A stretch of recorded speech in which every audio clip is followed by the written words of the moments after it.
ನಮಸ್ಕಾರ ವೀಕ್ಷಕರೇ, B N TV ಕನ್ನಡಗೆ ಸ್ವಾಗತ.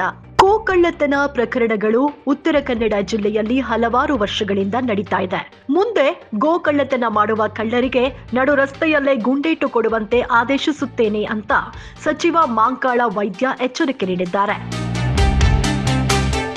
ಹೌದು, ರಾಜ್ಯದಲ್ಲಿ ಕಳೆದ 2 ವರ್ಷಗಳಲ್ಲಿ 559 ಕಳ್ಳತನ ಪ್ರಕರಣಗಳು ದಾಖಲಾಗಿರುವುದು ಗೃಹ ಇಲಾಖೆಯ ಮಾಹಿತಿ ತಿಳಿಸಿದೆ. ಬೀದರ್ ಜಿಲ್ಲೆಯಲ್ಲಿ 2023 ಮತ್ತು 2024ರಲ್ಲಿ ಪ್ರತಿ ವರ್ಷದ 26 ಮತ್ತು 39 ಕಳ್ಳತನ ಪ್ರಕರಣಗಳು ದಾಖಲಾಗಿವೆ.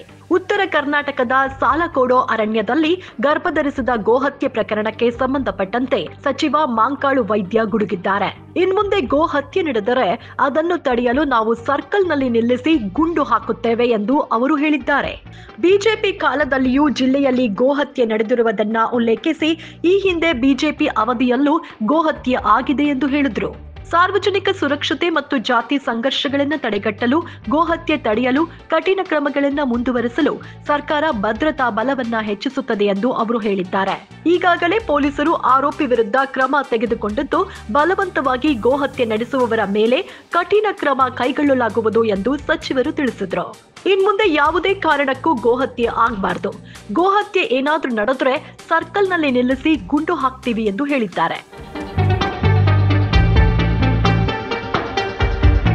ಗೋಕಳ್ಳರಿಗೆ ನಡು ರಸ್ತೆಯಲ್ಲೇ ಗುಂಡೇಟು ಕೊಡಲು ಆದೇಶಿಸುವೆ ಎಂದು ಸಚಿವ ಮಾಂಕಾಳ ವೈದ್ಯ ನೀಡಿರುವ ಹೇಳಿಕೆ ಸಾಕಷ್ಟು ಚರ್ಚೆಗೆ ಗ್ರಾಸವಾಗ್ತಿದೆ. ಉತ್ತರ ಕನ್ನಡ ಜಿಲ್ಲೆಯಲ್ಲಿ ಹಲವು ವರ್ಷಗಳಿಂದ ಗೋಕಳ್ಳತನ ಪ್ರಕರಣ ನಡೆಯುತ್ತಿರುವ ಹಿನ್ನೆಲೆಯಲ್ಲಿ ಸಚಿವರು ಈ ಹೇಳಿಕೆ ನೀಡಿದ್ದಾರೆ.